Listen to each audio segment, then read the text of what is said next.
Hi there. We're going to talk about some productivity tips for Live 9 today. They've changed a lot of things in Live 9 and made it a lot quicker to do a lot of different things and changed a lot of how things work in Live 9. So we're just going to go over some main things about how the workflow changes for you to make it really quick for you to add things and get things done. So the first thing I want to talk about is the searching through your library. They've added this great thing with if you hit Control F, it'll put your cursor into the search box. It used to be that Control F was this thing, but now it's searching through your library. So if you have Ableton selected, you hit Control F, put your cursor up here. Now this searches through your entire library. You see how it selected all results here? You can search through just the categories like it was in Live 8, but most people these days are going to want to use the all results because it's really quick. Live 8's was really sucky. It was slow and was only category specific, so it wasn't that useful. This one, however, is very useful. So say you want to add something like your operator.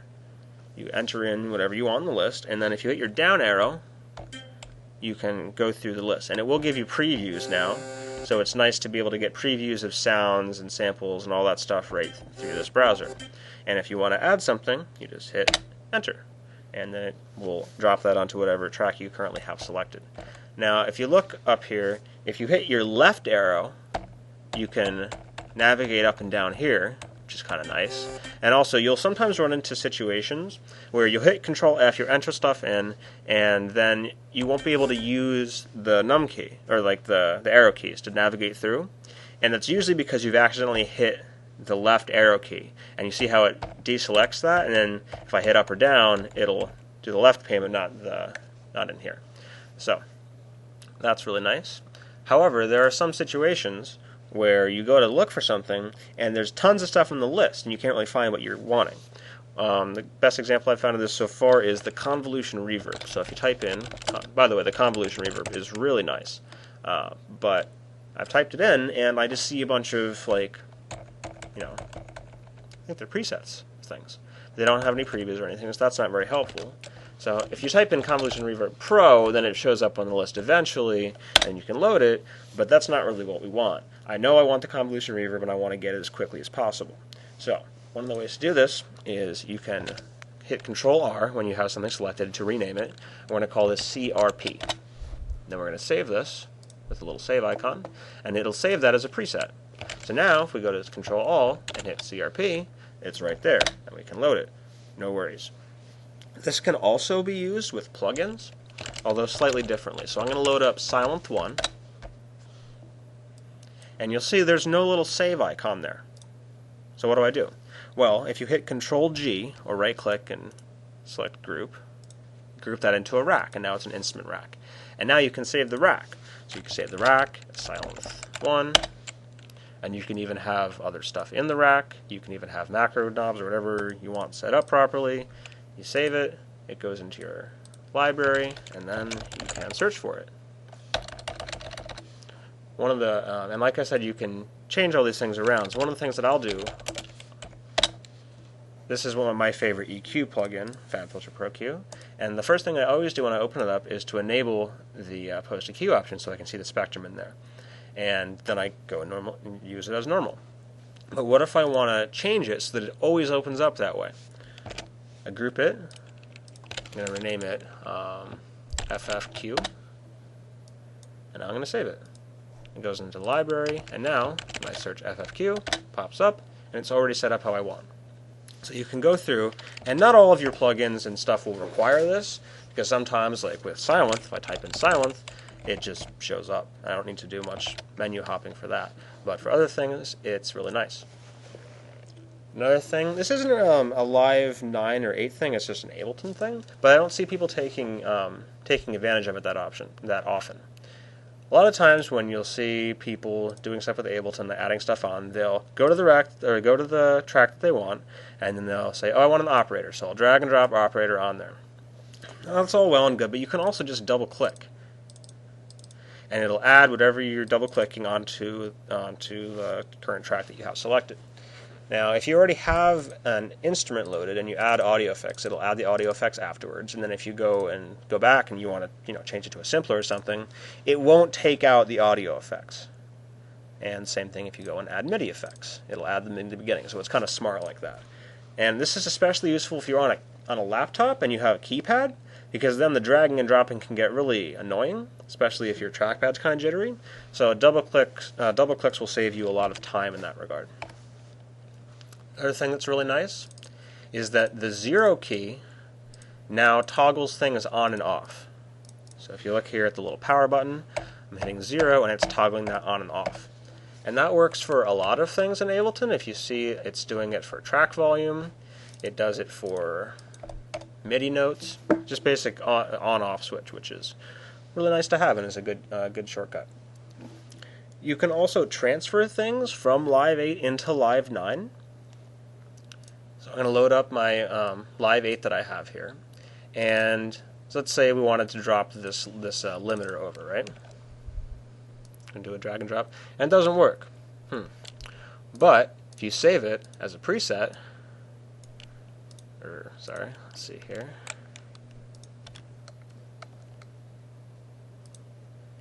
Save it as a preset and then drag the preset over, it'll work just fine. So one of the things that I really liked, I have this LFO, this Max for Live LFO in Live 8 that didn't come with my Live 9. I like this one because it has min-max parameters and not like an offset and a depth like the new LFO has. So I just like putting this LFO in here, and then you can save it, and then it'll go into your Live 9 library.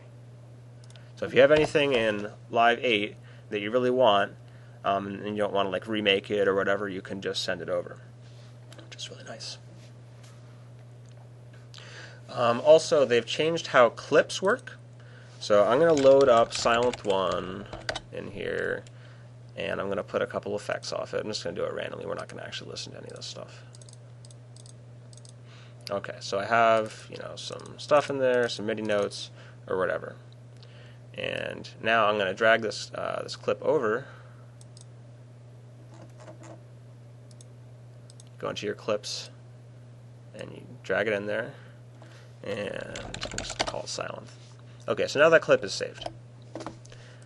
Now, if we have a brand new nothing on it MIDI channel, we drag the clip on there, it saves everything.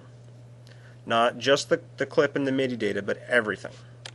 However, if you already have something on a MIDI track and you move it over, it doesn't move everything, it just moves the MIDI data.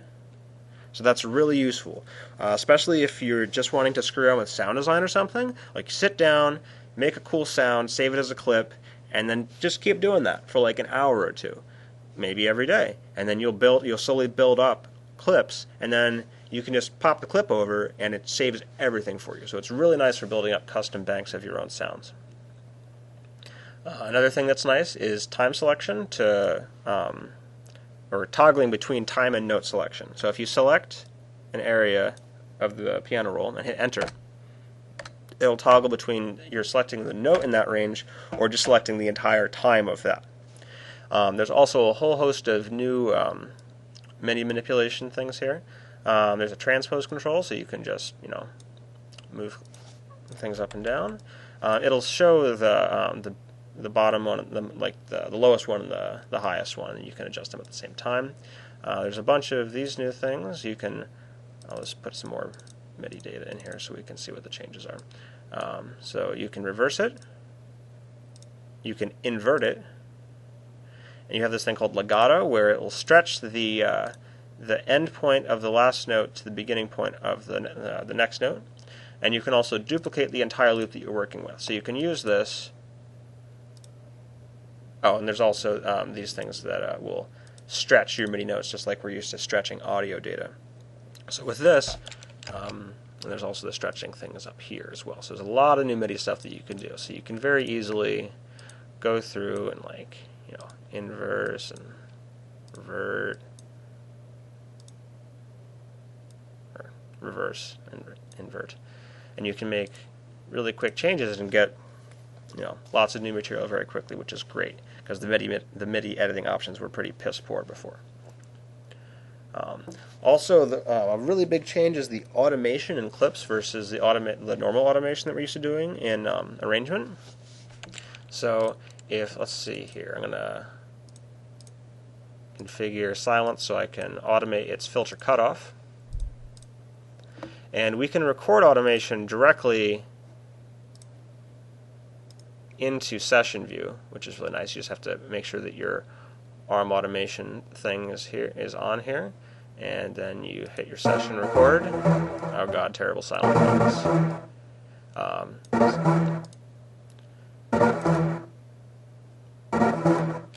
So sorry for the horrible silence preset noise. But if we go through here, we can see that it has recorded my trying to turn the volume off as quickly as possible to avoid that horrible noise. And if you copy that over, you'll see it goes right into your arrangement view.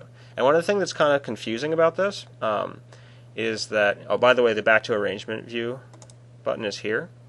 And if you'll, let me just go through and change this again so you can see that. God, that's a terrible noise. So, if we go back, every lane that's been changed by session view has its own lane now, so I can switch that back to arrangement on an individual track basis, or with that other button, and that does all the tracks at once. So if you go in here, what I'm used to doing is editing clip arrangement stuff like right here. But it doesn't show up anymore, and that was really confusing for me for a while. But you have to, so the explanation for that is that you have to have the clip in session view to get those other things to show up. And then when you copy it over, it just puts it into normal automation lanes. So you can't do clip automation editing in arrangement view anymore. And one of the big obvious changes is that there are curves now. So you hold down Alt and you can make a curve. Also, it's single click to add and remove points now, which will take a little bit of getting used to, but which is better in my opinion. Another great thing is default MIDI and audio tracks. If you right click, you'll see you can save something as a default audio track. So if you want to have like an EQ or a compressor on every channel, like you have a custom channel strip, you can do that very easily. Or if you want to do a custom MIDI strip where you always have like a note length and an arpeggiator, all that stuff, you can do that very easily. You just go and save as default audio track. That's pretty simple. Another thing that's nice is a new hotkey for hot swapping. If you hit Q, you enter into hot swap mode, and you can just double click, and you can hot swap through all the presets, which are really nice. The grooves have changed a little bit. You can go through and you can actually hear. Let's just go through some good ones. MPC swings. Turn this up a little bit.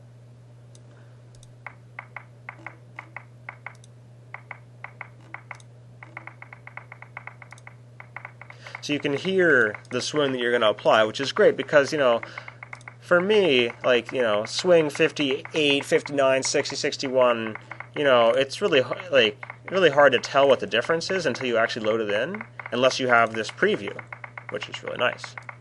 So definitely going to be using grooves a lot more now that I can know what they all sound like without having to go through on a trial and error basis and apply them to things, which is nice. So those are the main tips that I have for right now. I'm still exploring Live 9 and everything, but hopefully I'll be making more videos in this style to try to help people enhance their Ableton workflow and get things going quickly. So cheers, folks. Have a good one.